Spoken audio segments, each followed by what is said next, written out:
ایک سوال یہ آیا ہوا ہے کہ مولانا صاحب آپ بڑے سوالوں کے جواب دیتے رہتے ہیں، اس وقت امت جس انتشار میں مبتلا ہے اس کے لیے کوئی آپ کے پاس فارمولہ ہے تو آپ ضرور بیان کریں۔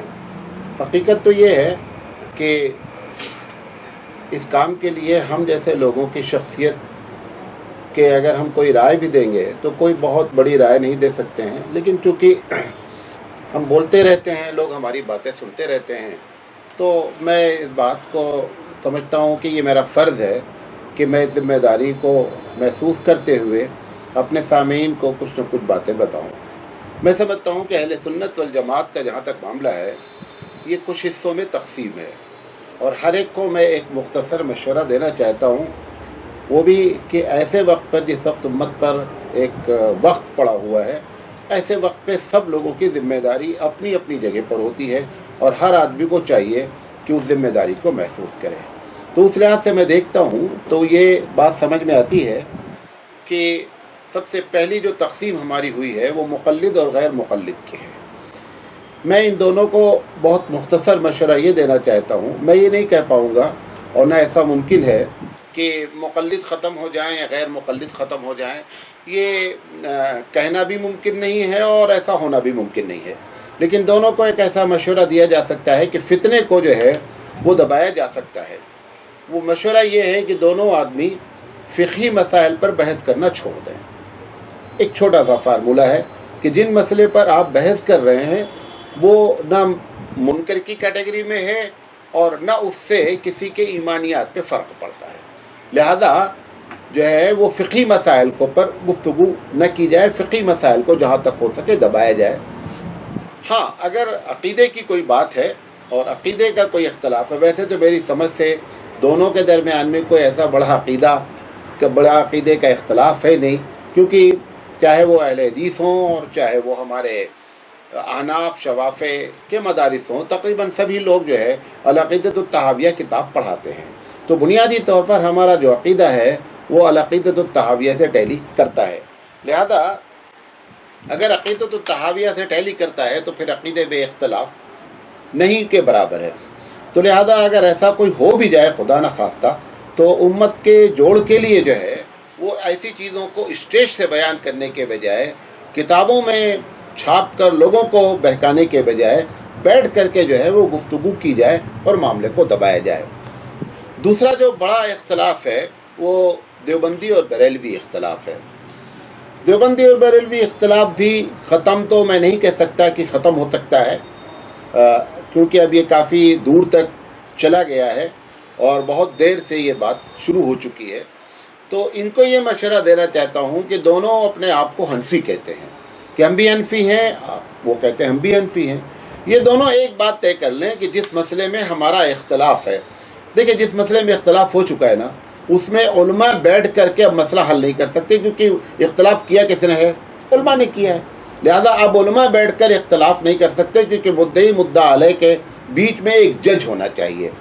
تو وہ جج بہت آسانی سے ان دونوں کو مہیا ہے، کیونکہ دونوں اپنے آپ کو حنفی المسلک کہتے ہیں، لہذا جس مسئلے میں یہ اختلاف کرتے ہیں، چاہے اس کا تعلق عقیدے سے ہو اور چاہے اس کا تعلق رسومات سے ہو، چاہے اس کا تعلق شرعی کسی معاملے میں ہو، اس میں ایک رائے لے لی جائے کہ جس میں ہم دونوں لڑ رہے ہیں، اس میں ہمارے جو گرو ہیں، ہمارے جو امام ہیں، ان کی کیا رائے ہے، یعنی ابو حنیفہ رحمۃ اللہ علیہ کا یا احناف کا اس پر کیا فتویٰ ہے، یہ جو ہے وہ طے کر لیا جائے۔